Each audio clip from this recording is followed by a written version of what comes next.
আমরা বিচার চাই, আমরা সংস্কার চাই, আমরা নির্বাচন চাই এবং ফেব্রুয়ারির মধ্যে নির্বাচন হতে হবে।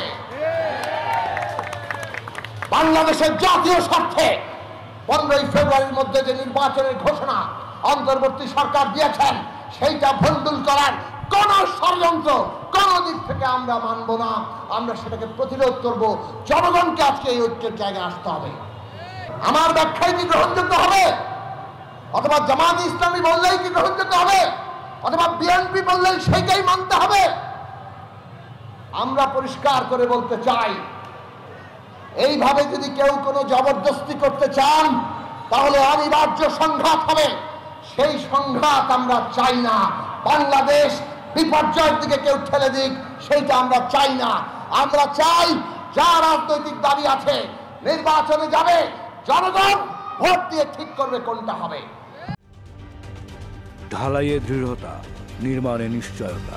প্রিমিয়ার সিমেন্ট, ঢালাইয়ের রাজা। আমরা যদি নানান রকম দলীয় সংকীর্ণ স্বার্থ, দলবাজি, নিজের ক্ষমতা এইসবে আমরা বিভাজিত হয়ে যাই, তাহলে আমরা বিপদগ্রস্ত হব। যারা চাঁদাবাজি করছে আর যারা ক্ষমতার নানান ফাঁক ফোকরে বসে বড় বড় সচিব, ডিজি, বিভিন্ন প্রকল্প পরিচালক, প্রতিষ্ঠানের এমডি হয়ে বড় বড় প্রকল্পের ভাগ নিচ্ছেন, আমরা খবর রাখি। এমনকি বৈষম্য বিরোধী ছাত্র আন্দোলন তার অনেক সমন্বয়কদের বিরুদ্ধেও অভিযোগ উঠেছে।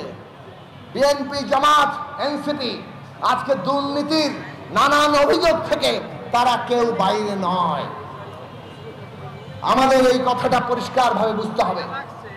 আমরা ছাত্র সমাজকে বলি, যারা দুর্নীতি করছেন তারাই একমাত্র ছাত্র নয়। এর বাইরেও জীবন দেওয়া ছাত্ররা আছে, এর বাইরেও নিজেদের আদর্শ দেশ মাতৃকাকে সামনে রাখার ছাত্ররা আছে, এবং আমাদের সেইভাবে ঐক্যবদ্ধ হতে হবে। এই দেশে হিন্দু মুসলমান ধর্মের ভিত্তিতে কোনো ভাগ চলবে না। এই দেশে বাঙালি, চাকমা, মারমা জাতিগত পরিচয়ে কারো অধিকার হরণ করা যাবে না। এই দেশে নারী, পুরুষ কিংবা অন্য লিঙ্গীয় পরিচয়, কোন পরিচয় দিয়ে কারো অধিকার, কারো নাগরিক মর্যাদা ক্ষুণ্ণ করা যাবে না। এইটাই তো অভ্যুত্থান চেয়েছিল, তাই না? অভ্যুত্থানে তো সবাই অংশ নিয়েছিল। তাহলে এখন কেন মাজারে হামলা হয়? এখন কেন মাজারে জটাধারী ফকিরের চুল কেটে দেওয়া হয়? কারা এরা? এরা কি অভ্যুত্থানের চেতনা কিংবা অভ্যুত্থানের আকাঙ্ক্ষার লোক? তাহলে অভ্যুত্থানের সুযোগ নিয়ে একদল উগ্রপন্থী তারা চাইছে দেশটাকে অন্য জায়গায় নিয়ে যেতে। একদিকে অস্থিতিশীল করো, অন্যদিকে আওয়ামী লীগের ফ্যাসিবাদ জবরদস্তির বিপরীতে পাল্টা আরেক ধরনের জবরদস্তিকে সামনে নিয়ে আসো। জনতা সাবধান, জনতা সাবধান, ছাত্র তরুণরা সাবধান। আমাদের ঐক্যবদ্ধ হতে হবে।